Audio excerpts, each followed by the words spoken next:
cramps here on the part of... It's like this is Uriel Dalapo. He was one of the scorers against Loyola.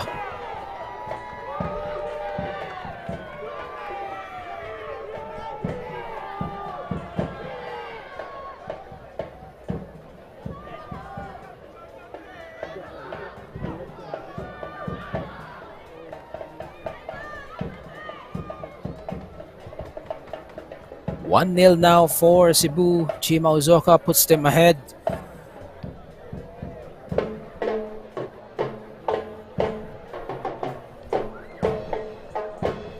.57 minutes into the contest. It's a packed crowd here as usual for the dynamic Herb Borromeo Sports Complex, the home field of the Gentle Giants. And again, for Cebu, doing this without some of their key pieces, Corsame and Borlongan, both integral parts of their offensive schemes here.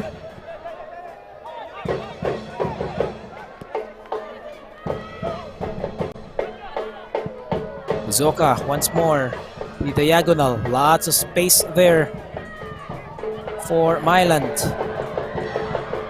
Burst of speed. That takes a deflection off Villarreal. Nanatili pa rin for Cebu. Malapit-lapit sa kanilang kahon. Charles Davao III. Looks like no changes here for either side after the break. A short throw in here for Zamorano, but two players from Davao ganging up on him. Mawala ang bola. Well, the challenge again for Davao is to bring it from back to front, as looks like we have a commotion here. What is going on? Oh, Camille Amirul and Demiroglu sa kabila naman. Pero good thing for both sides. Yung mga kakampi na nila mismo yung umawat. But looks like it's Demiroglu and Endo Endur. Sila yung nagkakapikunan rito. And then again, credit everyone else from both sides para awatin sila. Amirul, one of them, of course. And then Daisuke Sato pumunta rin kay Demiroglu, just telling him to calm down. And now the rest of Cebu.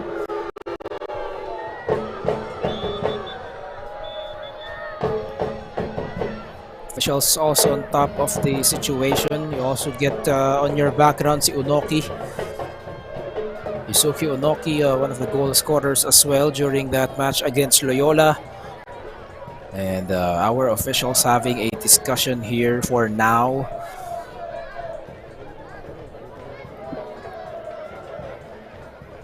Approaching the 1 hour mark of the contest. And just a reminder sa lahat po ng nakatutok sa atin that Star Polaris is the official match ball of the Philippines Football League 2024.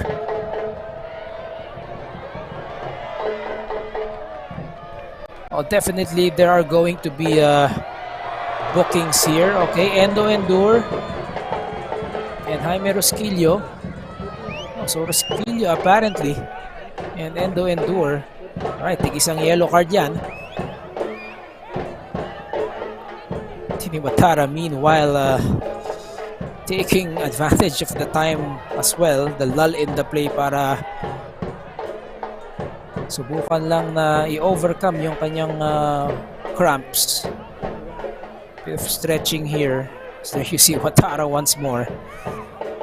It's been a busy evening for him, to say the least. He did concede one goal already, but was tremendous throughout the first half. And now Davao really has to equalize here if they want to split the points. Stallion with 23 points right now, number 1, although they have 10 games. They have played 10 games already. Davao Aguilas UMak. This is the start of a very serious stretch for them after Cebu. Makakalaban pa nila yung kaya to matches that will that may decide sino ba ang magwawagi ng ating PFL 2024. Cebu again, number 4 with 21 points. Kaya has 22 points. They are number 2 in the league table. Pero maglalaro sila mamaya against Mendiola FC 1991. A chance for them to add to their total. So just to recap, kung pagsusunod-sunurin lang natin, number 1 Stallion, number 2 Kaya, number 3 Davao, and number 4 Cebu. Only 2 points separating those 4 protagonists, those 4 contenders for the title. And nagpas kalahati na nga tayo sa ating 2024 season. We only just play 14 games. The 15 clubs taking part in this will just play 14 matches, and that's all. Kung sino ang number 1, sila na ang magwawagi ng kampyonato. Still a discussion here, and now Clifford Daipuya talking to Rhino Gutierrez.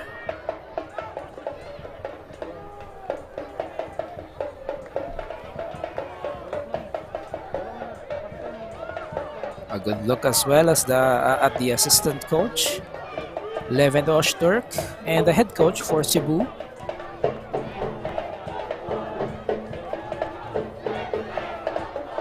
Memis Ozata.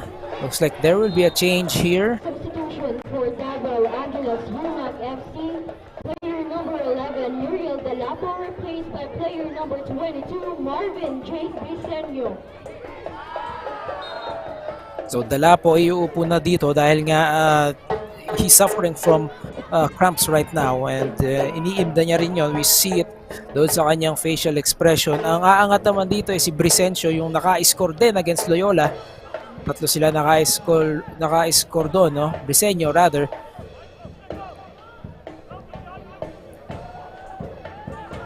Si Dalapo, si Unoki at si Briseño towards the added time in the first half doon sa kanilang laro against Loyola. Si Briseño po ay naka-score. But now back to the action here. Gadya trying to win some meters here. It's taken down. Possession still for Cebu.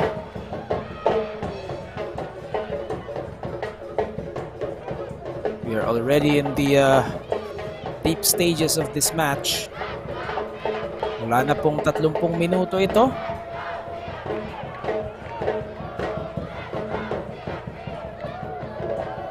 Try to move it closer. Here's the turn. C.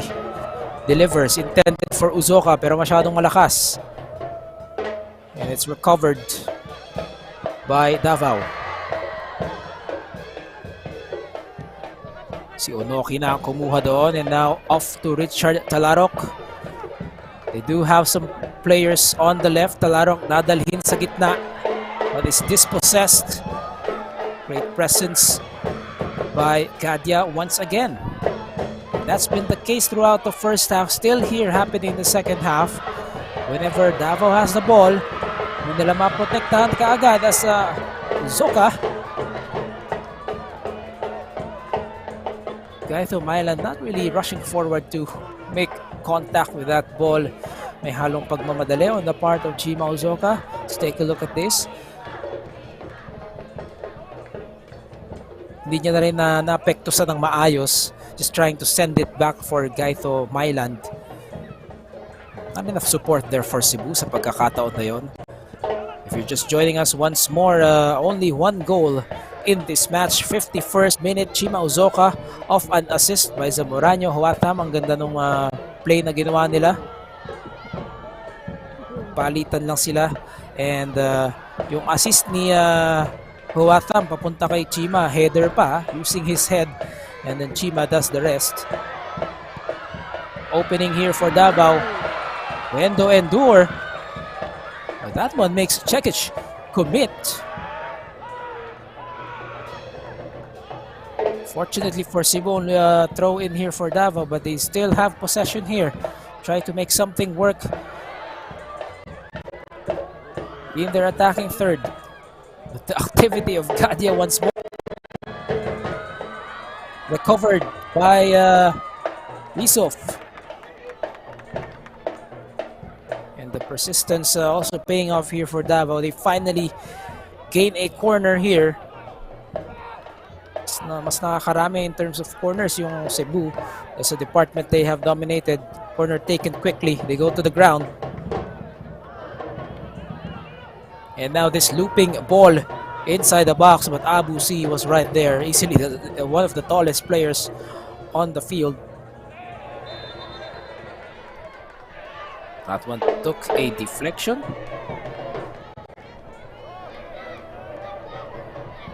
And so Clifford Daipuyat will drop this ball for Davao. Sa kanya tumama, and that's what happens. Just to restart the sequence here. Endure. Again, bothered by the defense of Cebu. And this one transitions quickly into a counter. Good presence of mind by Watara to go outside of his area and prevent further trouble. Clearance by Watara. Hindi niya na hinintay na maging opportunity pa to score or to shoot on the part of Cebu. That was a quick, two passes for Cebu to get it to a counter-attacking position.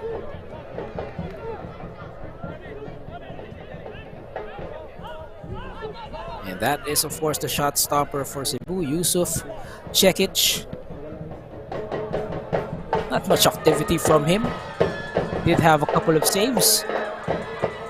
Pero kumpara sa ginagawa ni Watara, mas busy si Watara. And that's credit to how much Cebu has taken that ball to their attacking third and just kept creating chances to score.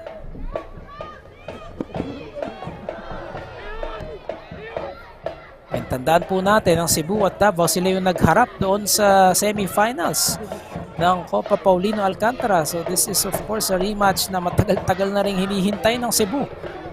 Davao yung nanalo doon. Back when they had the likes of Paulo Bugas and Yannick Tuason. Counter-attack time once more for the Gentle Giants. They have the numbers here. There's the speed.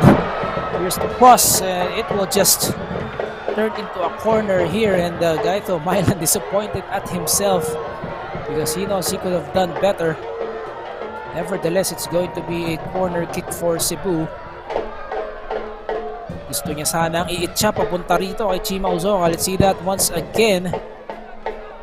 Ayun, and then finally the deflection by Shoma Sato.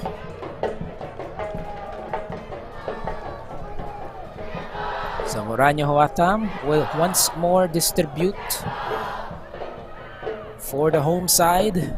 Approaching the 70th minute of the match. Wala na po tayong 20 minuto. Good height on that one. Poked away.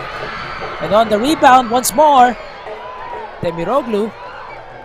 Sinubukang makaisa but Dini Watara. Couple of saves once more for the shot stopper of Davao. Maalala natin again, Davao sila yung pumasok sa final noong Copa Paulino Alcantara, kalaban yung Kaya. Tinalo nila yung Cebu sa semifinals.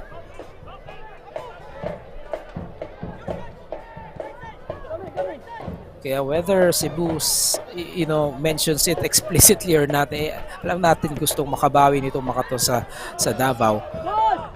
Tagal-tagal rin nilang hinintay itong rematch na ito.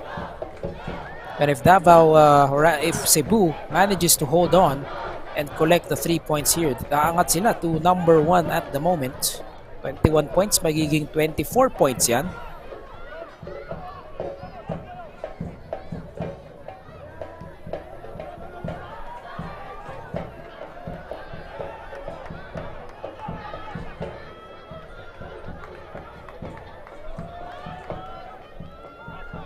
Past the 70th minute mark of this match. Amirul meets the ball. Amirul again. And now he will rush forward to jumpstart the offensive here for Cebu. Cross intended for C. Davao naman ang susubukang bumawi rito. Unoki. Great challenge by Rosquillo. Calculated move there coming from Jaime Rosquillo.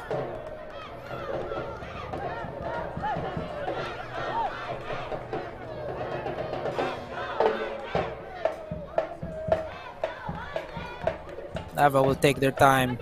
Daisuke Sato to the other Sato, that's Shoma.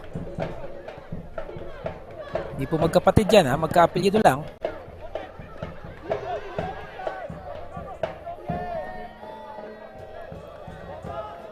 And napalakas yung pasa doon. Ball sails out. And looks like Rosquillo is suffering from cramps this time. Signaling to our referee na give me some time to just re-establish. Ito yung challenge ni Rosquillo. Nag-finger wag pa ata doon kay Unoki.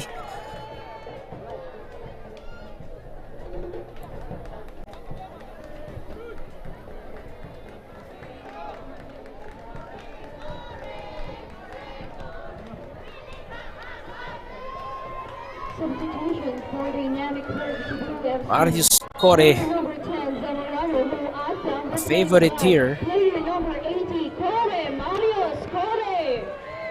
So Zamorano Huatam papalitan nito ni Marius Core, who of course is also one of those midfielders for Cebu who can both shoot and can really involve his teammates. Taga-set up at maaari rin namang tumira from considerable range itong si Marius Core. A crowd favorite here in Cebu, has been playing with them since the pre-pandemic era, before they finally decided to join, of course, the big league.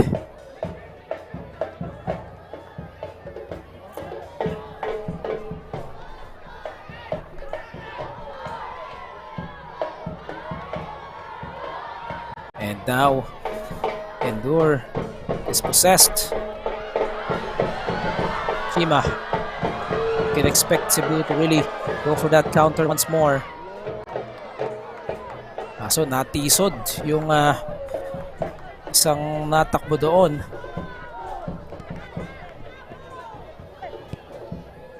Richard Talarok, joined by of course his brother Cart Talarok. Yan ang magkapatid para dito sa Davao. The lob inside, Temiroglu was there.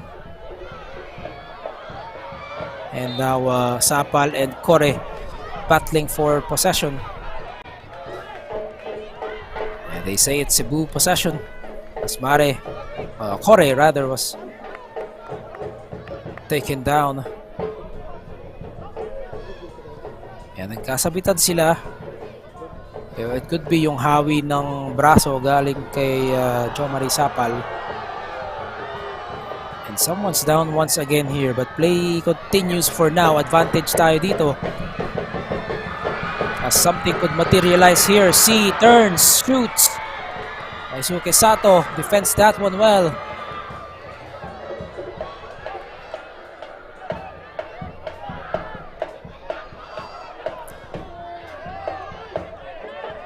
And now back up on his feet, Core. It's a long one. Core will try to collect once more.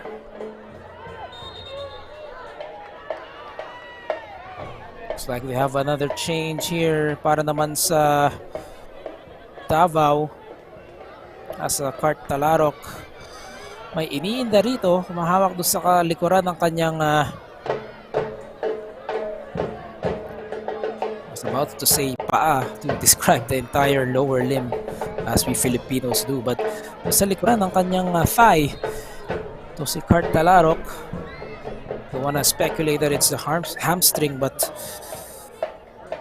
whenever the player is holding doon sa bahagi na yon, it's not really an encouraging sign.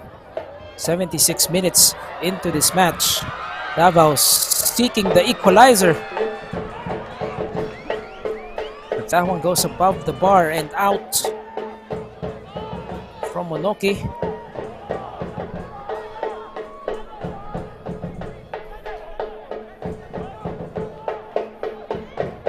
Davao would of course want to salvage at least a point here para solid pa rin ang kanilang record habang naghahabol for the title.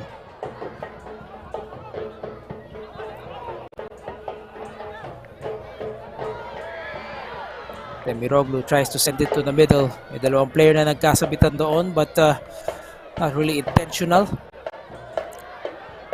The ball, that was just too much speed for Richard Talarok to attend to. Ubusan ng espasyo doon ang Davao.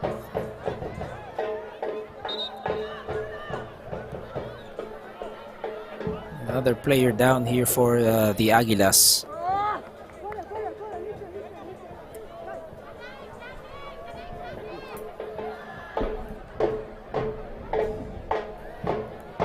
At mainit po rito sa Cebu kanina.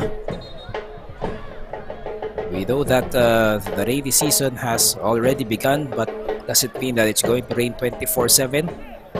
Init ang panahon rito, and if the kickoff was at 5:30, 4 o'clock pa lang nagwa-warm up na itong mga player na ito under the scorching heat of the sun. That is Marius Core on your screens.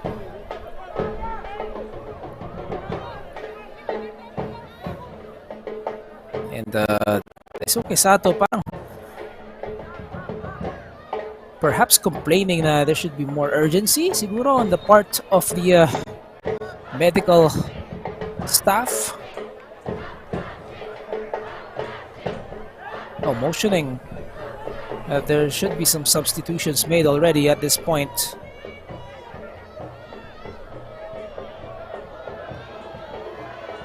Someone has to be stretchered out here. Oh, look at this. There is a situation doon sa technical area ng Cebu. The assistant coach, Leven Ostork, and the head coach, Memis Ozata,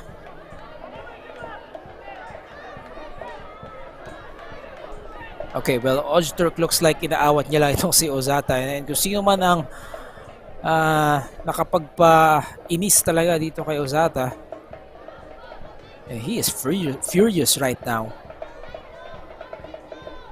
A lot going on here, to say the least.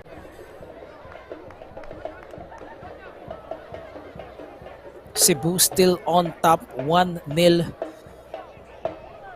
We did expect this match to be tight, a heavyweight showdown between two contenders, two teams who are pretty much in contention for the PFL 2024 title. After that considerable lull, we are back in action. Cebu dadalhin doon sa kaliwa.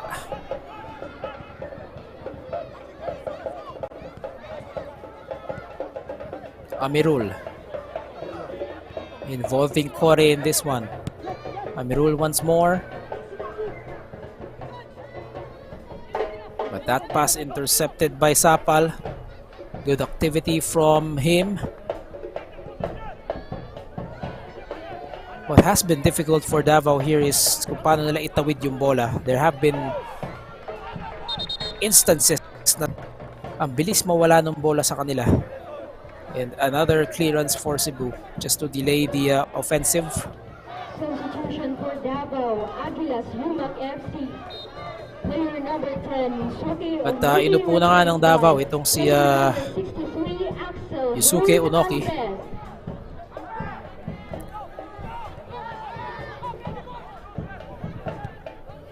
Axel Andres. Ipinasok na dito ni Coach Aber Jan Rusgal. 81st minute of this match in your Philippines Football League. Gadya goes down. The ball into the box. With a lot of white shirts there for Cebu.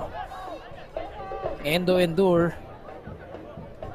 was not really able to meet that ball. Possession will remain with Davao as they last touch on Cebu. Couple of players down. Mukhang nabagsakan pa ng Siko itong si Rosquillo. He has been down several times throughout the duration of this contest. Here's the throw-in. Richard Talarok intending to give it doon agad sa loob. Nabagsakan ng katawan.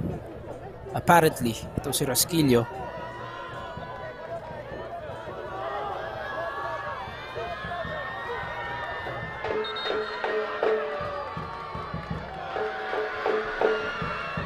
Still a 1-0 lead here for the Gentle Giant Cebu. 51st minute, Chima Uzoka. The assist by Zamoranyo Huatam. Nung pasahan nila, they just kept going at it. And Huatam was able to command the attention of 4 blue shirts. Substitutions for dynamic curve, Cebu FC. Player number 47, Guido Mylan, replaced by player And number now Mylan 21, Rintaro Hama. will be replaced by Ritaro Hama, one of the favorites here as well in Cebu. Guido Mylan calls it a night. Good presence for him, although he didn't necessarily score or assist. Just the overall activity here and aggressiveness from Mylan. Rintaro Hama ang ipinasok rito. Talarok once more.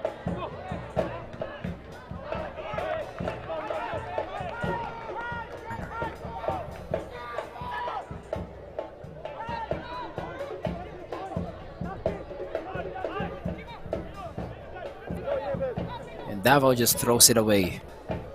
There's been way too many instances for Davao.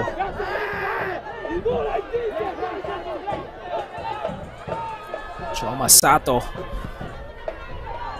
sumabit dito kay Uzoka as that one's collected by Chekic. Narinig natin yun but you know, it's the high boot by Chima. Dahil ipinasa niya doon papunta sa harap. Tinamaan si Shoma Sato sa kanyang torso area. '84th minute. And there has to be more pressure here for Davao. Yan na, nakikita natin. Umaakyat yung iba nilang mga player. Kasama na doon si Andres. They want to salvage a point here and share it with Cebu, then it really has to begin now. The window of opportunity is beginning to close here for the Aguilas.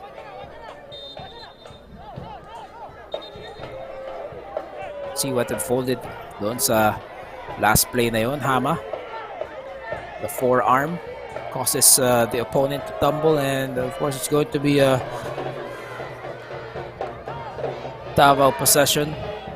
Chima Uzoka has played the entirety of this contest and now nangailangan na ng kaunting attention rito. Suffering from cramps as well, Chima Uzoka. What about him? One of the leading scorers dun sa nakaraang season.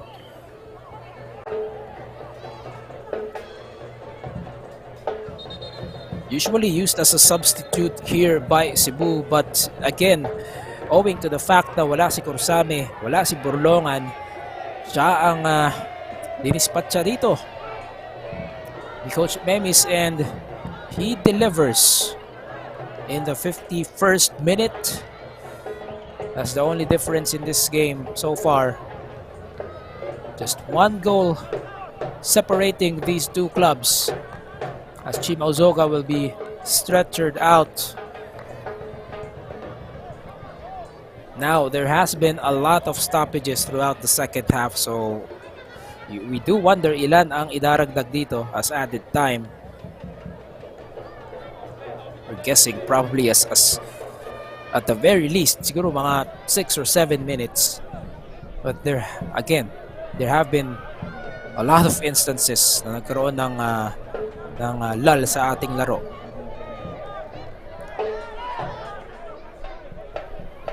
"86 minutes have gone by. Davao needing an equalizer here. And a substitution here. Ang ganda rin ang timing ng Cebu rito.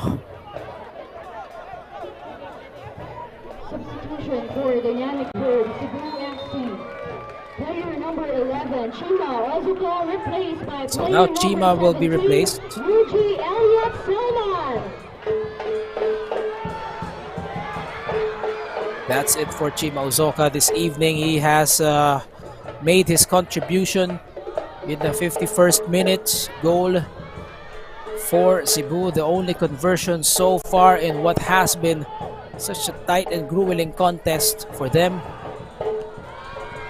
Yoji Selman ang pumalit dito. And another player down.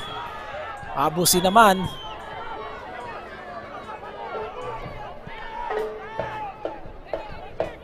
That abruptly ends that sequence for Cebu. Talarok on the left, trying to create something here for Davao. Great aggressive defense as well from Gutierrez, and that earns possession back for Cebu. But not for long. Selman medyo out of position sa pagkakataon na yun. But time is again running out for Davao here if they want to again equalize para makakuha sila ng 1 point. Token pressure there from Selman, and this one unforced from Andres as they throw it away yet again.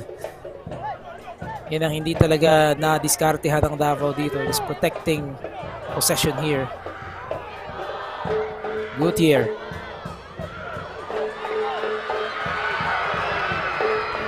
A great decision once again by Watara to come rushing forward, cut the angle of the attacker and just save it for Davao.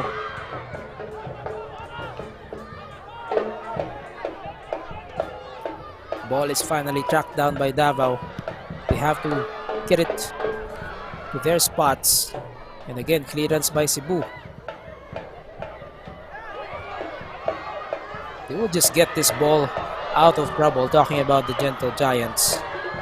From the final third, Hama covering that ball with his body as he was already out of balance, but of course you can't do that. Bola babalik dito sa panig ng Davao Aguilas. About a minute left in regulation, and just waiting for confirmation from our fourth official kung ilan bang minuto ang idaragdag. Not really a solid connection that time around, as this is going to be a goal kick for the shot stopper. 9 minutes of added time. There you have it.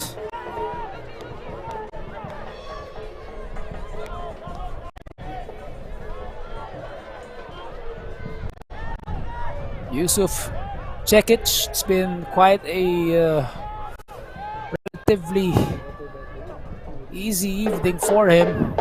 Kung ikukumpara dito kay Dini Watara,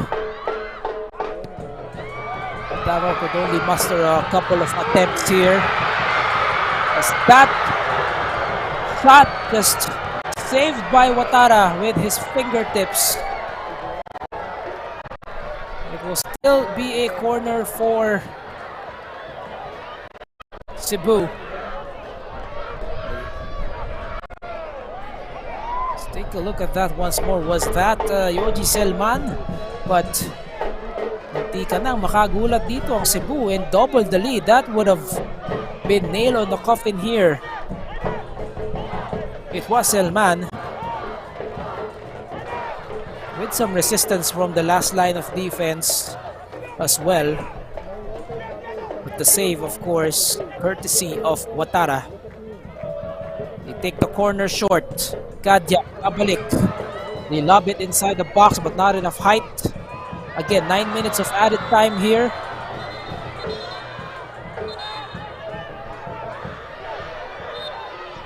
Endur taken down. We see the yellow card. It's going to be raised here for one of the players. And Davao, understandably, no, may halong pagmamadali.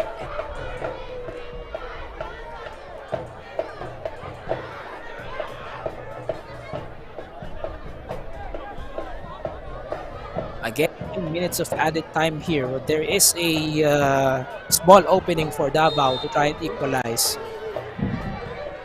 Umangat na si Watara dito para ibigay itong long ball na ito inside the box. Taken care of Cebu.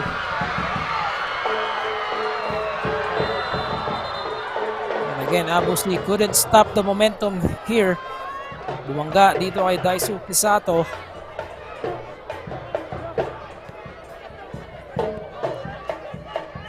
Andres.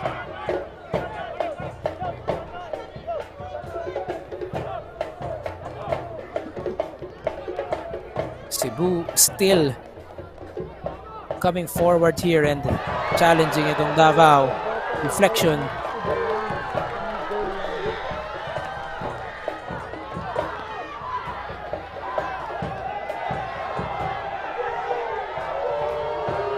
Watara. If you saw that match against Loyola nitong Davao, it was 0-0 in the second half. They scored their 3 goals in the first half. But then in the second half, it was 0-0. Loyola being able to at least salvage that for themselves. Natapatan nila itong Davao in the second half. At yan yung siguro sinasabi nating kulang sa Davao in that match. Nadagdagan pa sana nila yung kanilang total output. And now against a tougher opponent like Cebu, throughout this contest, nahirapan talaga Davao na itawid itong bola. And really just to create with build-up plays. Cebu all over the place, offensively, defensively. They have controlled this match, and although the scoreline suggests otherwise, dahil 1-0 lang, but this is turning out to be a decisive victory for Cebu.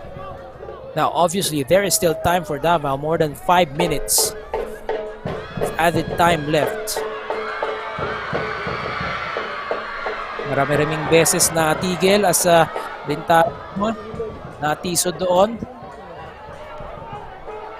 Marami-raming beses na tigil itong laro in the second half, and that's why 9 minutes of added time were given.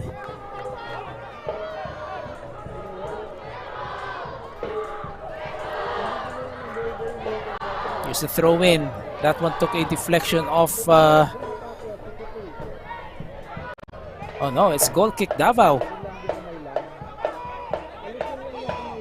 Cebu apparently just throwing that one away. About 4 more minutes here for Davao to come up with something. Miroglu was there. Hinahabol ni Davao the third. That's Charles Davao the third. Yusuf. Nobody home here for the Atlas.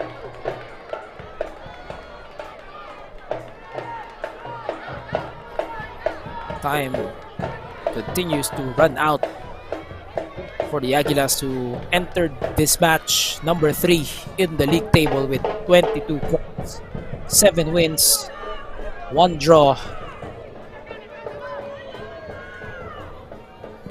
Dynamic Herb Cebu FC, 7 wins, 21 points as well. Natalo sila ng kaya.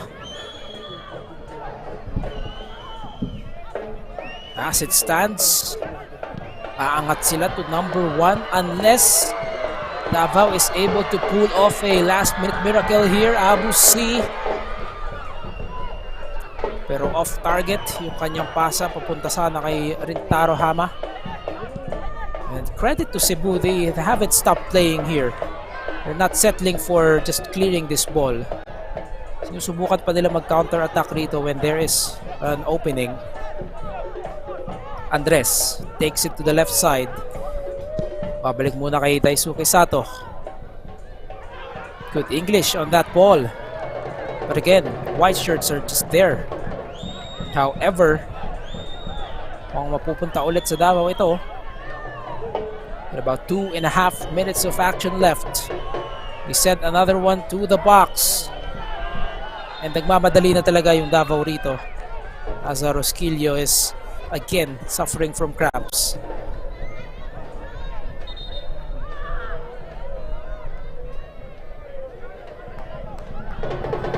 Crucial match here for both of these sides. In Cebu, they know how important this one is for their campaign. Stallion with 23 points again. Just a reminder, number 1 ang Stallion right now with 23 points after defeating the Air Force yesterday, 8-0. However, Kaya is playing against Mendiola. Mamaya po yung 8:30 PM doon po sa Rizal Memorial. Kaya FC Iloilo with 22 points. Tabla sila ng Davao essentially when it comes to points, but the goal differential lamang ang Kaya. That's why they are number 2. Depending on the result against Mendiola, pwede silang umakyat ulit to number 1.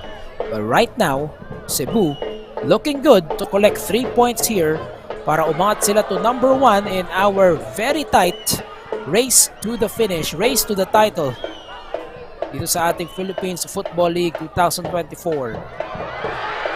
Into the box, equalizer now.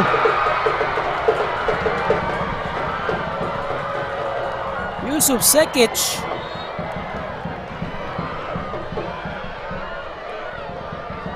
able to affect that one. See this once again. Endo Endur flicks that one. Then tried to, of course, recover. It is a goal kick. Last touch on Endur. That could be a critical save for Yusuf Cekic here to just preserve the scoreline for Cebu.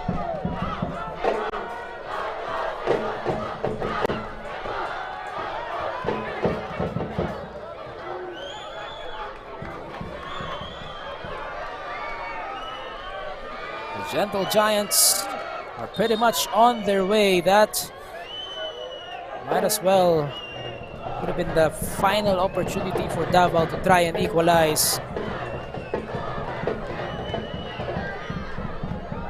It is a packed, dynamic Herb Romeo Sports Complex here in Talisay, Cebu. And Cebu obviously just keeps sending this ball forward.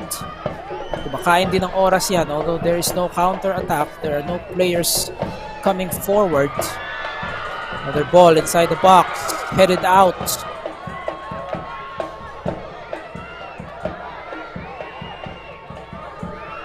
Yusuf. Hama taken down. Abu C. Did not appreciate that coming from Shoma Sato. But of course, Shoma Sato telling Hama na tumayo agad para hindi sayang yung oras. Understandably so. Nagmamadali ang Davao rito. Backs against the ropes.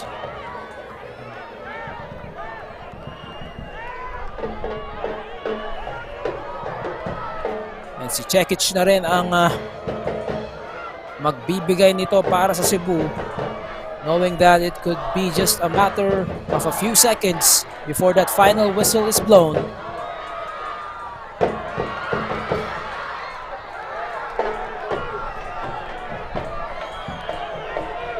Could be just one more sequence here. Davao has to make something here.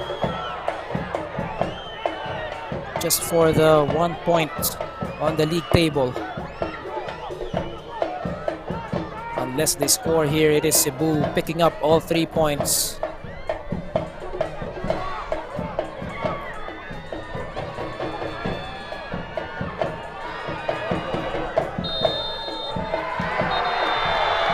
That is the confirmation as Camille Amirul pulls off that final stop. Dynamic Herb Cebu FC is able to hold on and collect 3 points here at the expense of Davao Aguilas UMak as they move to number 1 in the league table with 24 points on the strength of a 1-0 victory behind Chima Uzoka's goal in the 51st. The only goal, the only separation for this match. Chima Uzoka in the 51st. And that proved to be enough for Cebu for the moment as they take number 1 in the league table with 24 points. And this was the goal. Let's see how this developed. Again, Huatam just commanding 4 players. And after that, after the defense has collapsed, Chima Uzoka did the rest. Ito yung initial 1-2 between Huatam and Uzoka. And then again, they assist. Galing pa sa leader yun, ha? From Huatam and Chima choosing the far post to beat Tini Watara. And that's all she wrote. 1-0 for the Tigers Cebu as they are now on top of the league table dito po sa ating Philippines Football League 2024. Tuloy-tuloy po ang football action as we still have a couple of matches dyan po sa Rizal Memorial Football Stadium. Bukas po ang kampyonato naman ng PFF U19 Boys National Championship. Dito pa rin po sa Dynamic Herb Romeo Sports Complex, and you see on your screens one more time, one final look yan po sa ginawa ni Chima Uzoka. That's been the difference in this contest. Action-packed first half, action-packed second half. It was intense from the beginning. Both of these clubs knowing the importance, the significance of this match. And Davao, to their credit, did have a couple of attempts that forced Cebu's goalkeeper to work. But overall, this was a match that has been controlled by Cebu, and luckily for them, it reflected on the scoreline.